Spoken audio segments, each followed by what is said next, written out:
Hey, what's going on, guys? It's Wispin here, and welcome back to another video here on the Poke Central Network. Today, we're actually going to be exploring the brand new Heirloom eggs. If you missed yesterday's video, I announced them. There's some really cool new Aura Pokemon, and we're going to open up a few of those eggs here in this episode a little bit later on. But before we get into that, I want to quickly say, if you want to join me here on my server, the IP is pokecentral.org. All of the links that you need to download and install Pixelmon can be found in the description down below. I definitely recommend using our Technic mod pack, even if you already have Pixelmon and you're already playing on the server. So since the last episode, I haven't really done too much here on the server. We still have our regular Pokemon that we trained up in the last episode, but we have actually managed to get ourselves a massive amount of these silver and gold hourglasses. If you guys don't know, these actually go towards breeding. They let you skip breeding stages, which basically means if you have enough of these, you can get free eggs instantly. I believe it's 10 of these silver hourglasses per egg, and then I think 5 of these gold. So we have 5 eggs worth of gold, and on this side we have, like, what is this?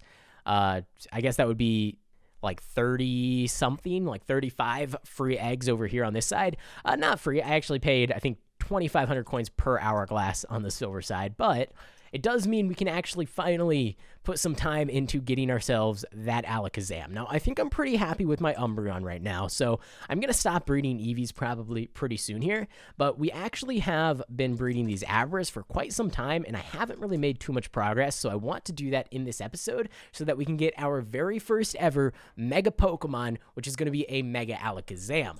Off video, I actually went ahead and defeated a Mega I believe it was an Ampharos, so that actually gave me my Mega Ring, which is really cool, and it means that we can actually Mega Evolve our Alakazam once we get a decent one. So we have a lot of hourglasses to get through. The way that this actually works is, I believe we click each one 5 times. 5. 1, 2, 3, 4, 5. There we go, and that should give us a free egg, which we can go ahead and check. And again, this one's actually a little bit better, so I'm going to hang on to it. I'm going to use box 3 for our Abras, but I'm not actually going to switch anything out because I believe these 2 Abras are better than that egg anyways. All right, so we used 10 more, and we got another egg. I have these 6, and this one's even worse, so this one can go straight into the trash can. But I think you guys get the idea of how exactly I'm going to do this. So I'm going to continue going through all of these silver hourglasses, and hopefully we end up with a better Abra that is actually usable, and then we can evolve it into an Alakazam, and like I said, get our first Mega here on the server. So you can see I used up a bunch of my hourglasses, and we got these 5 Abras currently. I already released about 20. But number 2 and number 6 in our party. Number 6 is good for the IVs. Number 2 actually has Modest Nature, which is probably what I want on an Alakazam. So I'm going to go ahead and swap out the 2 Abras that are breeding with these 2 new Abras. So we are going to be opening up 3 of these brand new Heirloom eggs, but it wouldn't really be fair for me to just give them to myself for free, so I'm going to make them valued at 300k of my money. You guys won't be able to buy them for that price just because of how the server works, but since I can't purchase things off my own store, I feel like that's a pretty fair price. We're sitting at 10 mil. I'll just go ahead and eco set Wispin 9 mil. So I'm actually paying a little bit more than 300k per egg. And that way, we're not just getting these things for free. Now, the way that these eggs work is there's 2 different categories of Pokemon, common Pokemon and rare Pokemon. Rare Pokemon being things like legendaries and Ultra Beast, which have a 5% chance of appearing. And then we have the common Pokemon, which are just a bunch of regular, non-legendary, non-Ultra Beast Pokemon. Still really cool Pokemon, but they have a 95% chance of appearing. And then each of those Pokemon in each individual category has the same rate of appearing, if that makes sense. So you have to add up the total and divide it. I think.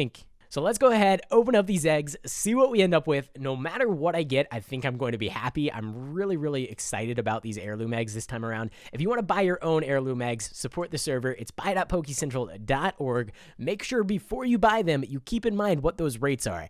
It's a 5% chance to get a legendary, meaning it's 1 in 20 eggs, which means you're most likely not going to get a legendary unless you get lucky. And I like to drive that point just for those people that are buying 1 or 2 eggs and hoping for a legendary. It's a pretty low chance, but let's go ahead, open these things up, and see exactly what happens here. Come on. Okay, I haven't even seen a legendary this spiral, but I would really like one of the Bulbasaurs. Oh, okay. Crystal Onyx. Oh, no. Heirloom Sigalith. Okay, you know what? I'll take it. It's a pretty cool Pokemon. We'll go ahead and show it here. The texture is... The Pokemon itself is okay, but the texture is really cool. I'm not sure I'm ever going to use a Sigalith, though. Oh, well. That's all right. Let's go ahead and open up another one. I really want, like, the Bulbasaurs, maybe an Eevee. Even the Scyther is really cool. Pretty much everything in here is actually really cool. I just want, like, a viable... Oh, Cosmog. Cosmog. No, Cosmog, come back. All right, we got a Lucid Cutiefly. So far, I feel like I've gotten my 2 least favorite Pokemon. Again, the textures are all right, but it's the actual Pokemon themselves. I don't know if I'm ever going to use either of these, but we got one more egg. And I guess this is a very good showcase of... Be careful when you buy too many eggs because you might end up with a whole bunch of Cutieflies. But you kind of have to have some good Pokemon and some bad Pokemon to balance things out. Not saying these are bad Pokemon, just saying they're less sought after Pokemon. All right, final egg here. Come on, give me something that we can actually use on our team. Not a Cutiefly or a Sigalith. Give me like a Honedge or an Eevee. Are we gonna get an Onix?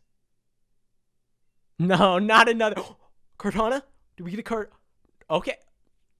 Oh, man. Oh, we almost got a Kartana. Oh, I was so excited for that one. I was actually, oh, man. It, like, froze on there for a second, which happens sometimes due to server lag. All right, we got to turn this way down.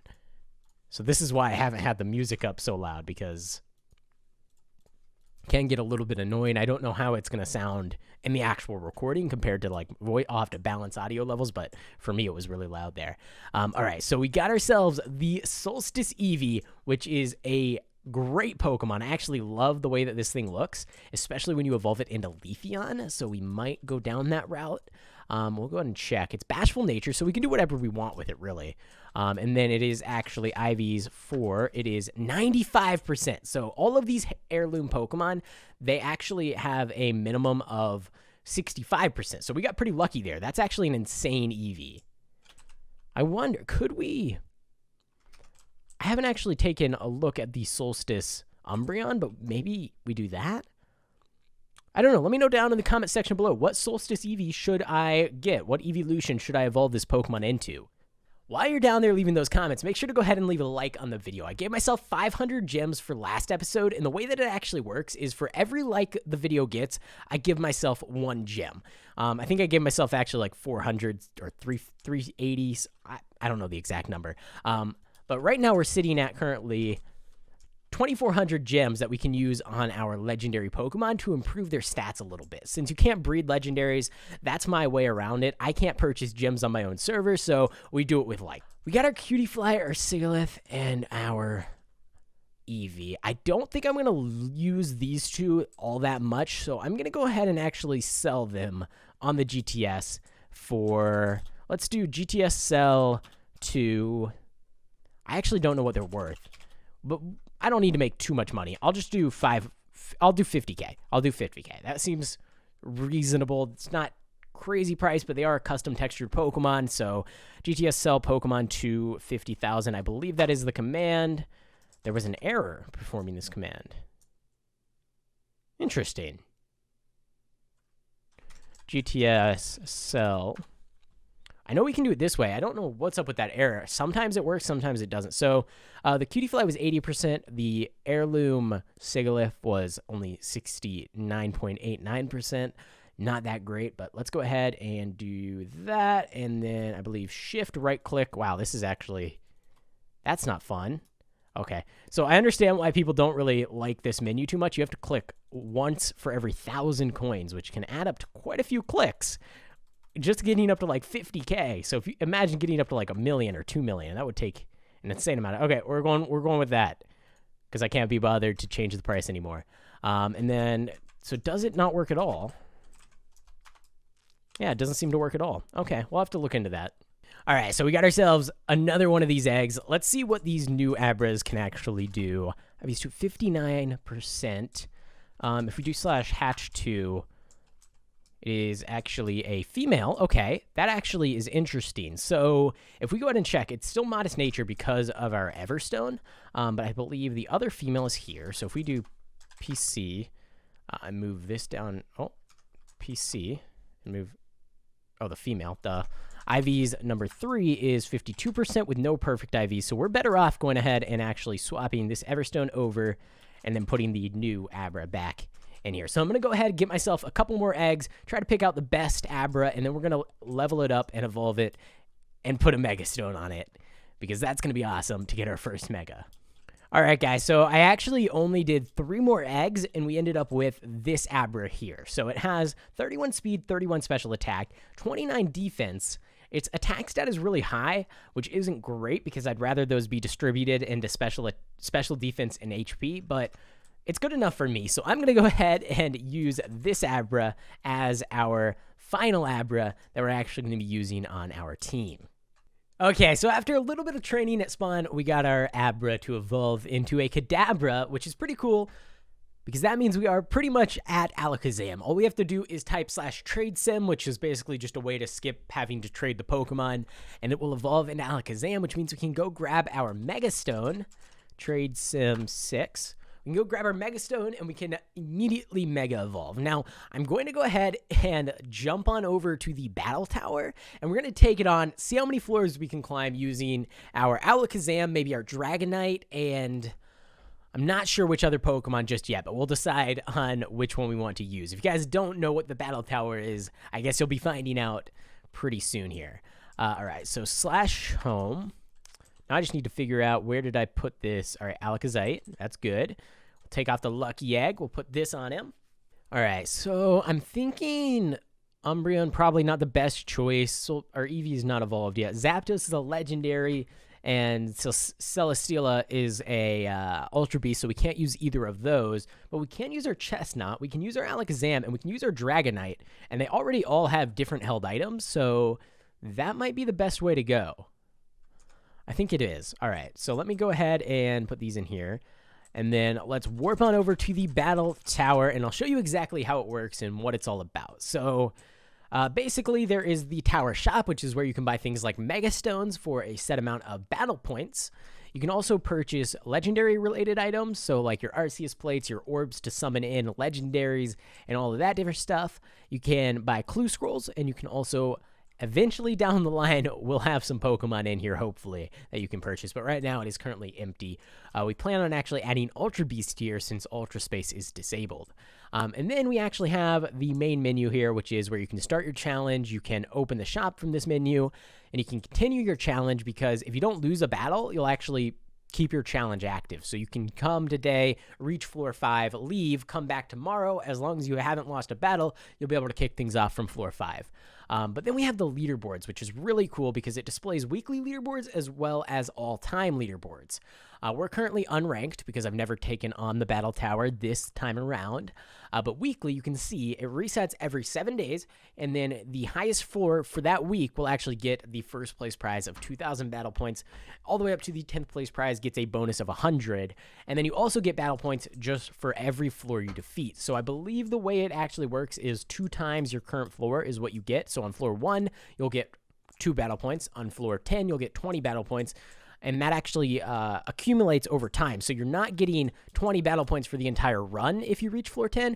You're getting 18 for reaching floor 9. You're getting 16 for reaching floor 8, and so on and so forth. So it all adds together to a pretty substantial amount if you can reach those higher floors. With that being said, you can also only use one of each type of held item, so you can't duplicate that. And you can only use one of each, I believe, Pokemon species, but I could be wrong on that.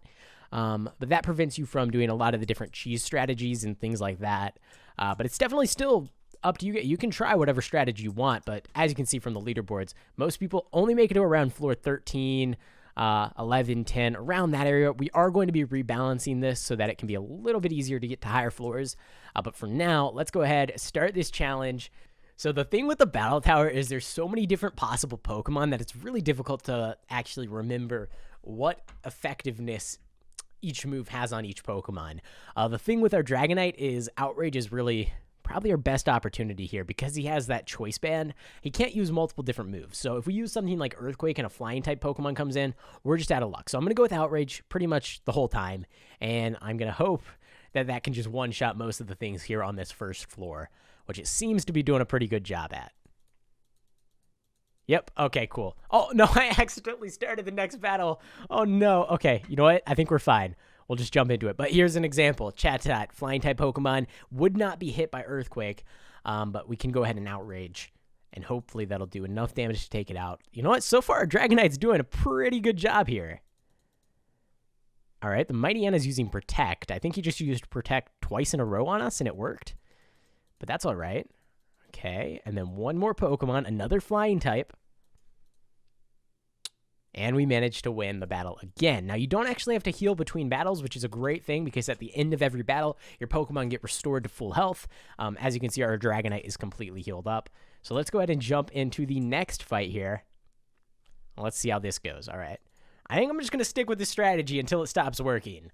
Also, I don't know why I have Dragon Dance on a Dragonite that also is holding a Choice Band. That doesn't really make any sense at all. But we'll leave it for now because Outrage seems to be incredibly overpowered against the Battle Tower right now. I think things start to scale up pretty suddenly at around floor 7, floor 8, so I'm a little bit worried, but right now we're doing pretty good. All the way up to floor 4 already, which means we're getting 8 battle points just for defeating this one level of the Battle Tower, and we're still one-shotting everything that pops up with our Dragonite, which is kind of crazy. We have yet to lose a single Pokemon. We're still one-shotting everything. See, will we one-shot again? I think we will, and we have. Oh no, we've run into our first issue, which is the exact strategy I used against Sir Carpington in the last video, that boss. We got ourselves a Shedinja here, which means we can't actually kill it with our Dragonite. We're going to have to swap on over to a different Pokemon. I think, oh, I didn't even check Alakazam's moves. What am I doing? Oh no. Does our Chestnut have Stone Edge? Can't remember, but I guess it's worth checking out here and seeing. I don't think it does. I think it has, maybe it does. Yeah, it does. Okay, cool. Oh, wait. How did it die? I wasn't even paying attention, but apparently it died. Whoa, a Rocky Helmet. A Rocky Helmet killed it. All right, so that was a good swap then. And that means we're still doing pretty good. We have still yet to lose a single Pokemon here against the Battle Tower NPCs. And I believe that is floor 5 that we just beat. If we beat it, if this Parasect doesn't totally destroy us here. All right. And that should be floor number 5 down. And I think we have to get to floor 8 just to be on the leaderboard. Floor 9 just to be on the leaderboards. But if we get to floor 9, we get put pretty high. Not around here. Well, there we go. We actually just lost our first Pokemon against an Azumarill. Feels bad, but that's okay. Unfortunately, I don't know what moves our Alakazam has. I should have gone and reset that up in between one of these fights, but I keep forgetting. Hopefully Chestnut can do something here, though. Woodhammer, maybe? All right, that didn't quite kill the Azumarill, but are we going to get totally taken out here? Oh, that's close. Okay. I think we can beat it, but then I think this NPC still has one more Pokemon. Okay, it has a Noctowl. So I'm going to go with a Stone Edge here. I don't know if we'll be able to outspeed it, but watch, we're not going to outspeed it, and then we're going to die, and then our Alakazam is going to have no moves that we can actually use here. I'm going to be so disappointed if that's why we lose. No, guys. I can't believe that I did this. This is so sad. Oh, no. Oh, that's disappointing. I think we pretty much guaranteed a loss here because I failed to remember to put any moves on my Alakazam. But at least we can see it Mega Evolving. I guess that's a plus. But that means we are going to have to restart from floor number 1, work our way all the way back up after we've put moves on our Alakazam, and then hopefully we can beat floor 8 and get on the leaderboards. Yeah. We can lower his accuracy. I mean, we could play the long game here, try and hope that it runs out of moves. Just by stalling, but I don't think that's going to happen, so Yeah, I think we're pretty much done here. So I'm going to go ahead, forfeit the battle. That means we lost at floor number 7, which puts us just below the leaderboards. But I really need to, think before I jump into these fights. We need to get a moveset on this Alakazam. So let me actually head on home and take a look at my TMs. Okay, so maybe Calm Mind. Might as well throw it on him for now. It's better than what he has. And then for other moves, I know like Psychic is a really good move for him. I don't know what else he can learn though.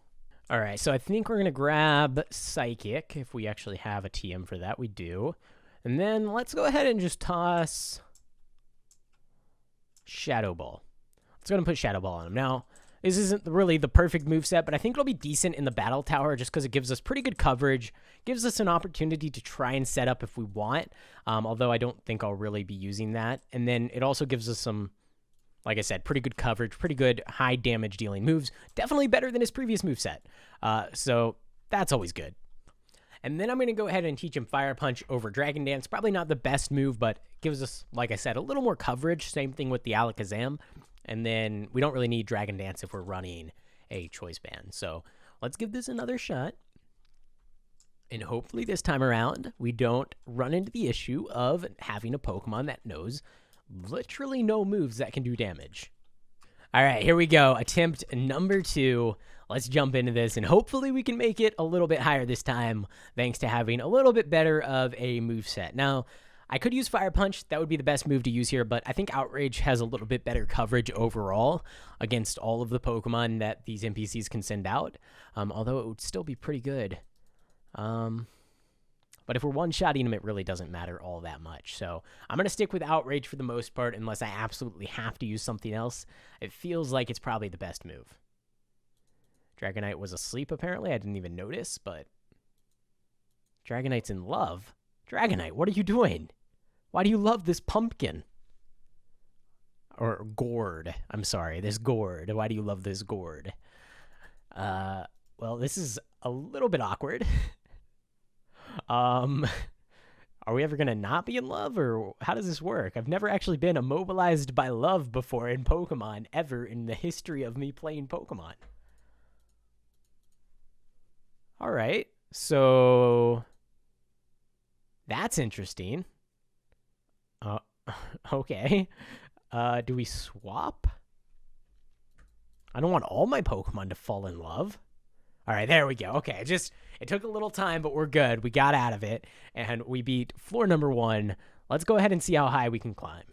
So we actually didn't manage to make it any higher, even with those better movesets. So if you guys have any suggestions for what Pokemon I should bring with me into the tower, let me know down in the comment section below. But I do think it needs a little bit of a rebalance so that it's slightly easier to get to some of those higher floors, because it seems right around floor 7, it just jumps in difficulty like an insane amount, and you're just no longer able to really defeat Pokemon. Whereas at floor like 1 through 5, I pretty much one-shot everything, and then I just hit a sudden wall.